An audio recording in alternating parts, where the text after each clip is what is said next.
হে আমাদের প্রতিপালক, তুমি যাহা অবতীর্ণ করিয়াছ তাহাতে আমরা ঈমান আনিয়াছি এবং আমরা এই রাসূলের অনুসরণ করিয়াছি, সুতরাং আমাদেরকে সাক্ষ্যদানকারীদের তালিকাভুক্ত করো। সূরা আল ইমরান আয়াত নম্বর 53।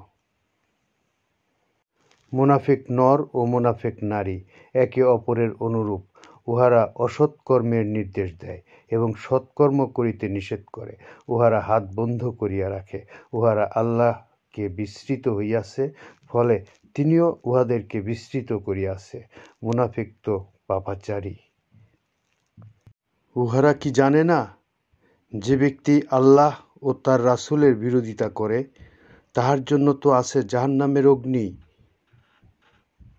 যেখানে সে স্থায়ী হইবে, উহাই তাহার চরম লাঞ্ছনা। সূরা আত-তাওবা আয়াত ৬০। তোমরা কি মানুষকে সৎকর্মের নির্দেশ দাও আর নিজেদেরকে বিস্মৃত হও? অথচ তোমরা কিতাব অধ্যয়ন করো, তবে কি তোমরা কিতাব বোঝো না?